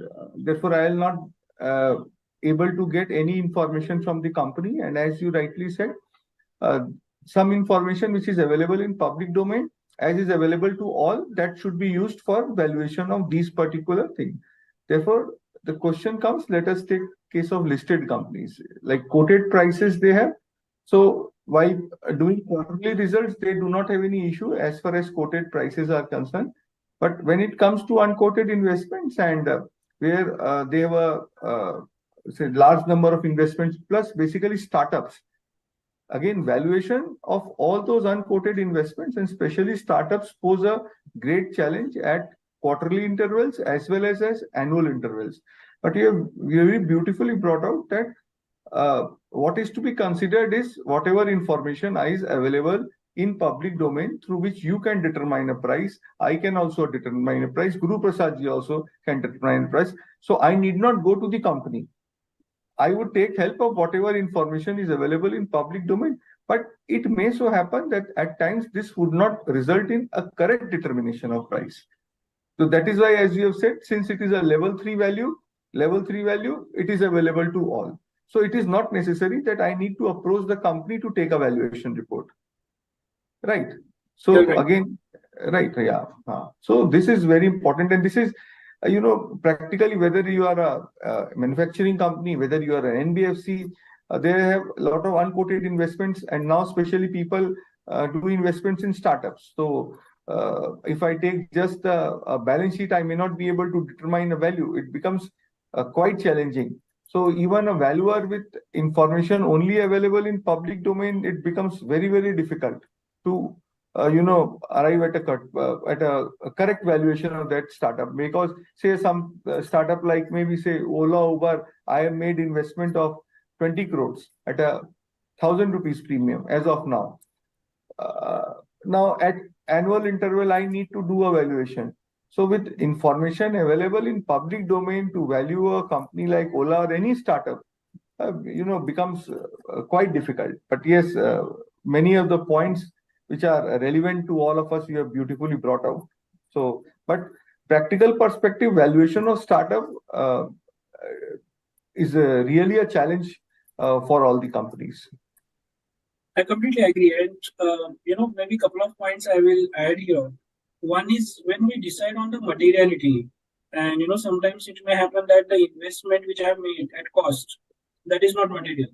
But maybe when you invested, especially in case of startup, when you invested, that time the amount was very small because it was just a startup.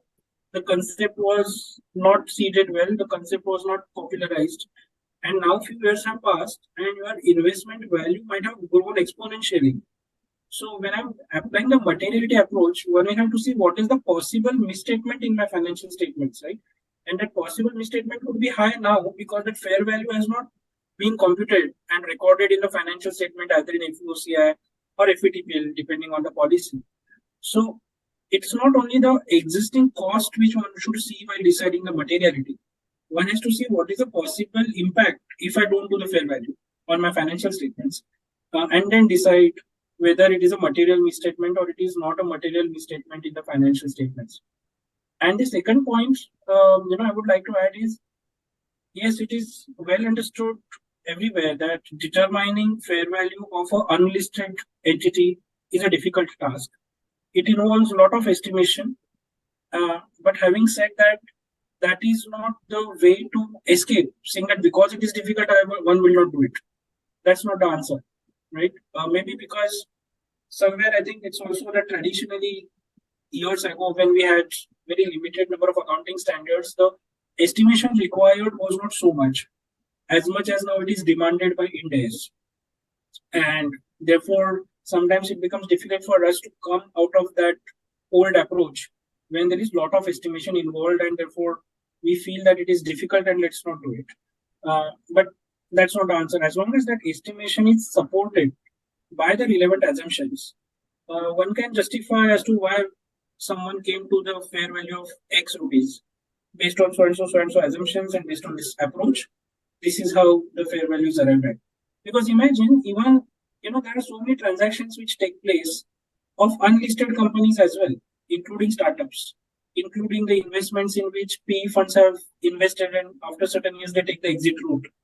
Even the case when the company goes for IPO, right? They decide their value, right? And there to decide the value, there are certain approaches which are followed, basis which the company says this is what my valuation is.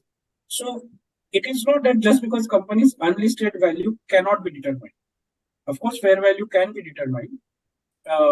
It just requires more effort. It requires justification. It requires certain assumptions. It requires a lot of data which the entity will have to put it. And based on the best available data, it should do that fair valuation. So therefore, question is whether we apply materiality here or not. To this would depend only after we have arrived at fair value using level 1, 2, or 3 input. Thereafter, only the consideration of materiality may apply. So, for example, if I have investment costing 100 rupees, whose fair value may be say 10,000 rupees or 1 lakh rupees, whatever it may be. First, I have to determine it. Then only question of materiality application will come. So it is not that my investment at book value is very small, so I can choose to ignore determination of fair value on the ground that this is very immaterial. Would it be correct to say that then? I completely agree, because in that earlier opinion, when you were discussing about materiality, I remember mentioned saying that the way Ind AS 1 defines materiality is talks about when the information is missing or it is obscured. So that is also considered as a misstatement. Now imagine that if I invested in a unquoted equity share, which was valued at a very small cost initially when I invested, and now the fair value has significantly gone up, but I have not recorded that fair value, saying that my cost itself continues. Now that would mean that I am misstating my investment carrying value as well as my corresponding impact in the FVOCI, in the OCI. Or I am obscuring that information without giving a proper information to my reader that my actual investment no more is what that original cost was. It has substantially increased. Or it could be vice versa also, that it might have substantially decreased because I invested with a lot of dreams in my mind and then everything collapsed, right? So it could be whichever way, but cost can never be the right representation on the basis that it is just unquoted. So in fact, one of the queries I think I see here on the chat, which we have received from the audience, and I'll just read here for everyone's benefit what that query is. It says saying that suppose I have a very small investment made in equity instruments. Assume one share at rupees 100 only. Can I take materiality stand without actually fair valuing the investment, as the fair valuation cost could be more than the investment amount itself? Accordingly, cost itself would be in fact become the fair value. It might not be true. I mean, of course, it depends on the situation. But if I'm invested only one share and my investment is only 100 rupees, unless you have the reason to believe that, the potential this investment has got is significantly high, and therefore, if you don't record that upside or downside, then it will be materially misstated in your financials. Then you should do the fair value, because otherwise you are not capturing that upside or downside. But having said that, let's assume that you are a large entity where 100 rupees don't matter, and you don't expect this investment to be significantly going up or significantly going down. Like, even if it gets doubled and 100 rupees becomes 200, but 200 is also immaterial for you. If you can very clearly justify that, then I can understand it doesn't make sense to do the fair valuation there, considering the cost involved. So there is always this cost benefit, which is one of the principles which preface talks about. But such situations, frankly, would be rare, because the fact that someone has invested in the other investee, obviously one invests with the expectation that it will not only recover the cost, but there will be appreciation in that investment. And therefore the fair value will undergo change. Initial expectation is always that it will be a positive change. As the years pass by, it may not be that positive. It may be more, it may be less, it may be negative also. So in fact, I would say older the investment, it becomes more imperative to decide a fair value, because within so many years, so many things would have changed for that entity where you have invested. And not only for that entity, the overall surrounding market, economy, environment, regulator, so many things would have, tax laws, many things would have changed. So older the investment, more imperative it is that a fair value needs to be determined, because that would have changed over the period. The biggest example could be if you have invested 30 years ago in Infosys, 10,000, it is a few crores now. So if you're in balance sheet, you have only 10 crores and you say that is a very small amount. Of course, that is listed, but assuming it is unlisted, would have been unlisted also, that 10,000 would have been a few crores about now. So, yeah, right.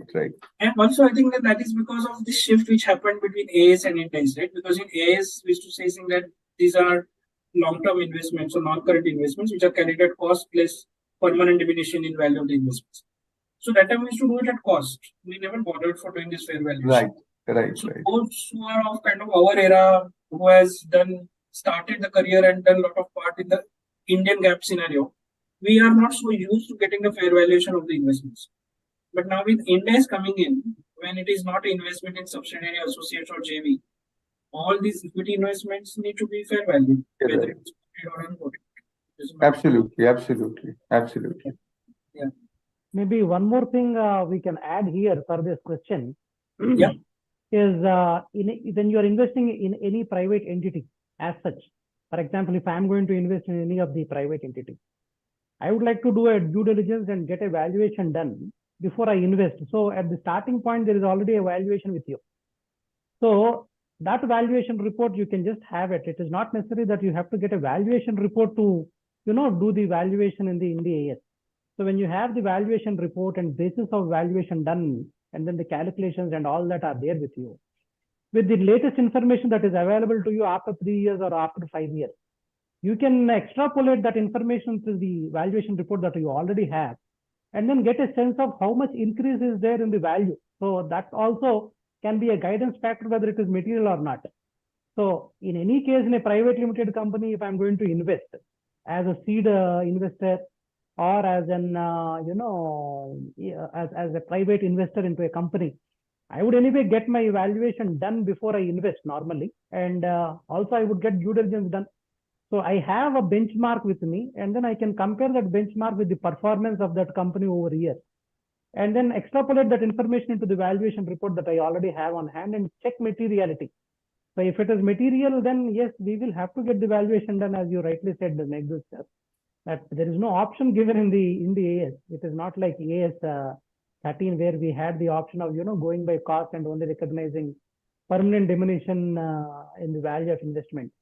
So this is very important that we will have to necessarily get a valuation estimate. Though you do it through a valuation, appointing a valuer for that, or you do it internally, it doesn't really matter. But taking an estimate is very important in the context. Yeah. Right. Absolutely. Yes.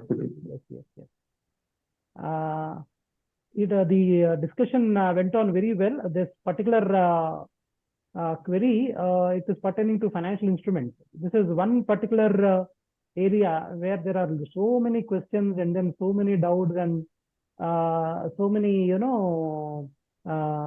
ambiguities that are there in application of this standard.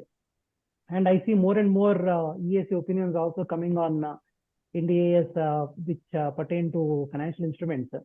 And this particular opinion also has brought out all the steps that has to be taken, and thanks to Meghdud sir that he has brought out the entire steps in which you have to actually evaluate. First, you have to determine into what category this investment would go. Is it amortized cost or FTPL or FTE fair value through OCI? And then come to Ind AS 113 and then check fair valuation. Fair valuation also, there are hierarchies given, which you have very rightly given, because level 1, level 2, level 3. Level 3 is something that we don't have to touch when you have level 2 and level 1 on hand. So all these things you have brought out very well in the short time, but all the important aspects of the opinion, I think you have touched upon very well. And then also Mohit sir has brought out the materiality, as he has brought out in the previous opinion also. Materiality, you can only take that stand and then move away from doing anything, any complaints from India, only when you make a calculation first and then determine that it is not material, and only then you can give a goodbye to the application of Ind AS. Unless you make an estimate and determine, it is not possible to just keep it away. So it is well brought out by Mohit sir also. So the question that we have, I think all the speakers, both the speakers have adequately answered, and I guess the query raised by from the audience is answered well. We will move on to the next opinion very quickly, and we will try to wrap it up within the allotted time. So Sure. I will just run through the facts of the case very quickly. So let me share the screen, sir.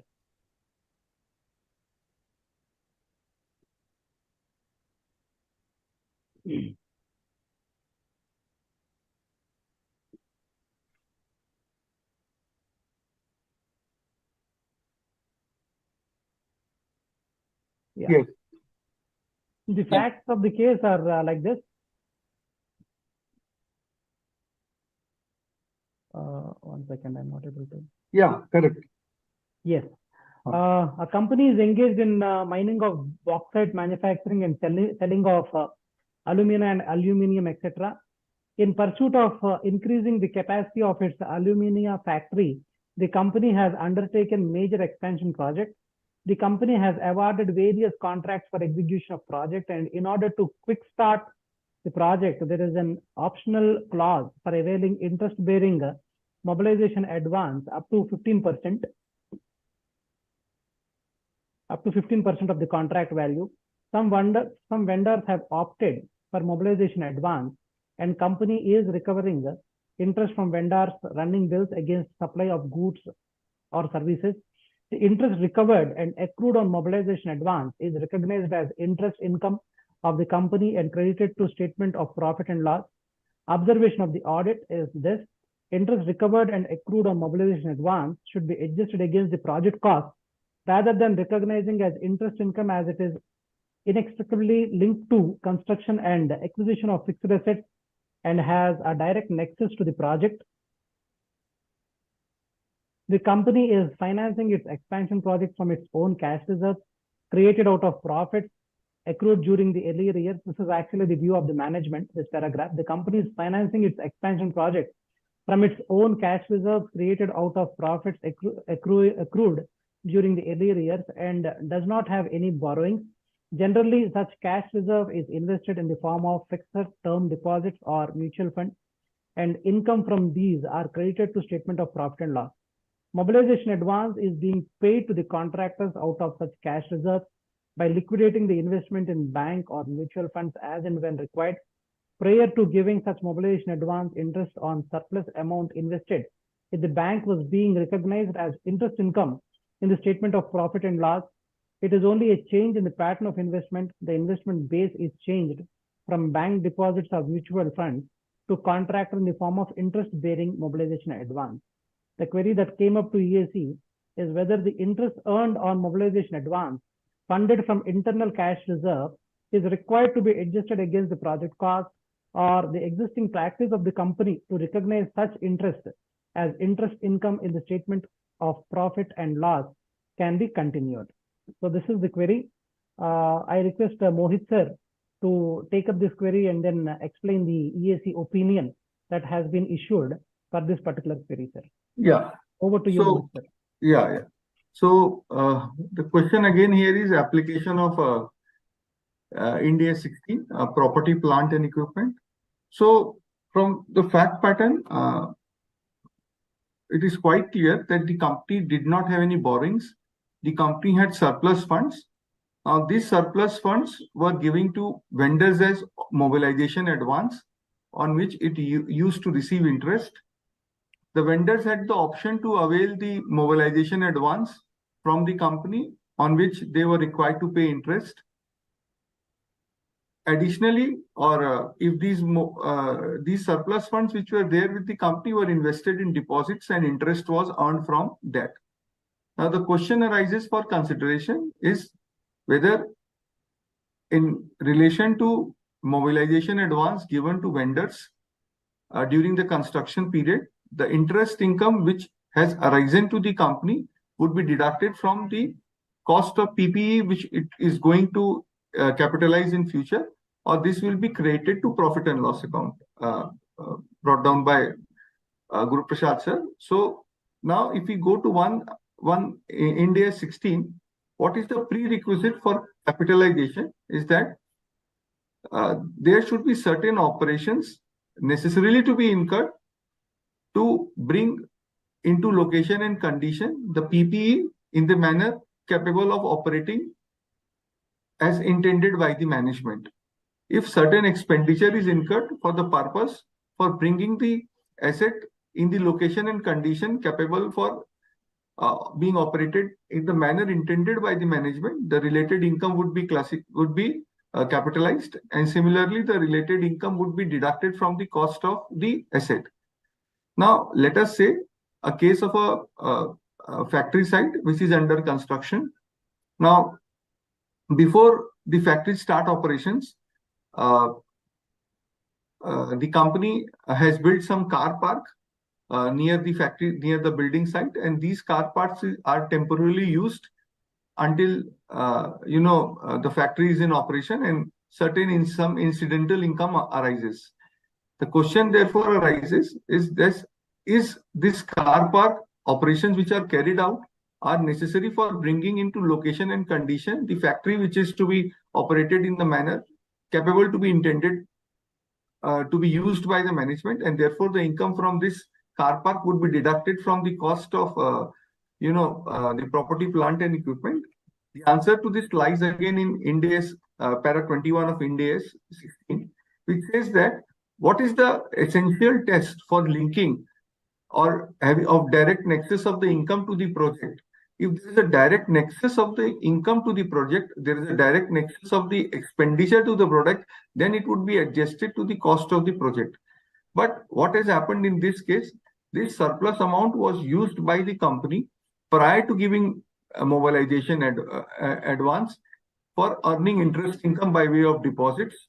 Now, this mobilization advance, which was given by the company, rose to certain interest, but it cannot be considered as an activity necessary to bring the project to the location and condition capable of it to be intended by the management, because this could have been developed even in the absence of such an arrangement. Therefore, there is no direct nexus of earning of such interest income with the project. Therefore, the EAC opined that this should be recognized to the statement of profit and loss account. So this is a very fairly simple query, and only related to that you have surplus funds which were available. You had given the option to a vendor whether you want to avail the mobilization advance. If you are availing the mobilization advance, pay me. If you are not availing, fine, you supply. So I want certain interest. Now this interest income does not have any correlation with my project. So it is my deployment of surplus fund. Therefore, this should not be reduced from the cost of the project, and this should be credited to the profit and loss account. So this is, I think I have completed within the assigned time, because I know a few minutes will be taken. Jaju will also going to add something. You are also going to summarize something. So we wrap up within the prescribed time. Yes, Jaju. Yeah. I'll just take half a minute here. That one more point which EAC, while giving the opinion, has mentioned in the opinion is that, in the querist has been kind of harping or saying that had I not given the advance to the vendor, then I would have invested this money in FD. And on that FD or mutual fund, I would have earned interest. So, which I would have taken to P&L. So, therefore, if I can take it to P&L, why not here? And that's where the EAC has explained, saying that what is the alternate use of the fund is not relevant to decide what the accounting treatment you should do here. And that argument many times we hear, right, saying that the accountant or the client side, this is, had we not done this, we would have done that. So why can't I do the same accounting? Correct. The question is, when you apply the accounting principles, you apply the accounting principles to the transaction in hand, and not saying that had I not done that, then what would have happened, etc. So that also EAC has mentioned in the opinion, saying that don't look at the alternative uses of these funds. See where that fund has been used and whether you can take the credit to P&L or the credit to PPND. That's the question, and that is what has been dealt with, as you rightly explained, Mohit. Yes, sir. Thank you very much, Mohit sir, and Meghdut sir. You have hit the 2 points right on their head. One is, which you have rightly pointed out, is the nexus aspect. For any income that comes from project which is in progress, one important point that we have to see, as you said, is the nexus between the activity that is taking place to bring the asset to its present condition and location.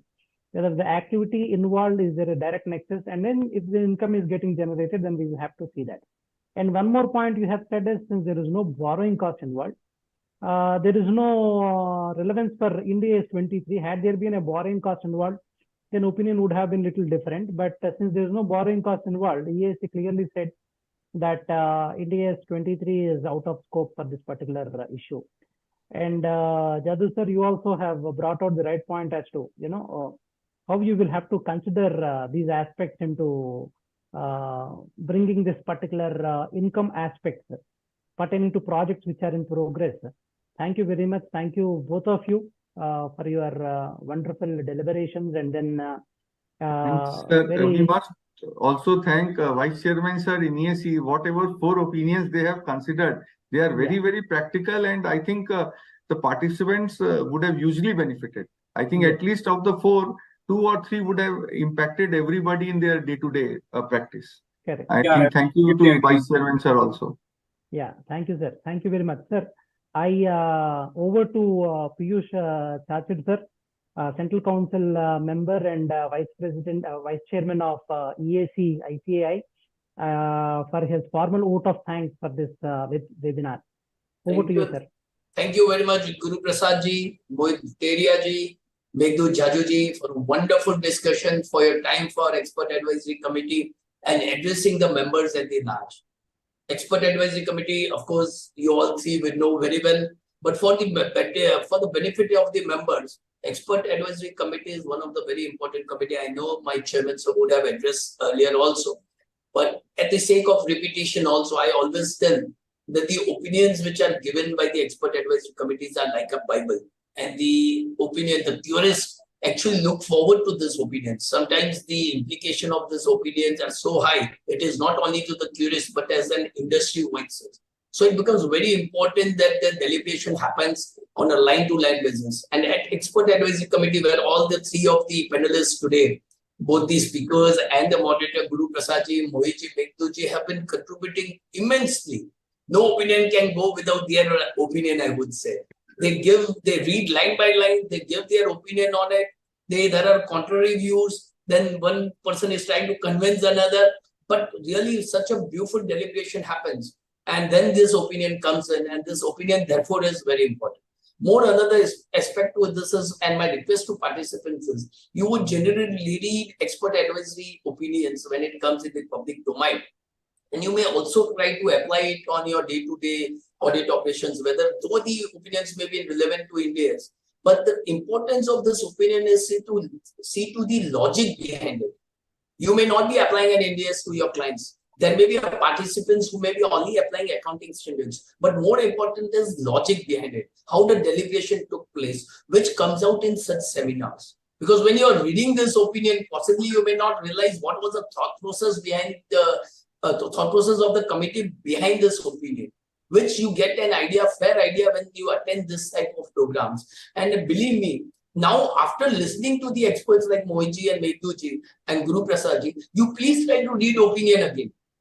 If you have read an opinion earlier, then you actually listen to these experts, and then you actually reread this opinion. I think so a lot of your doubts will get clarified.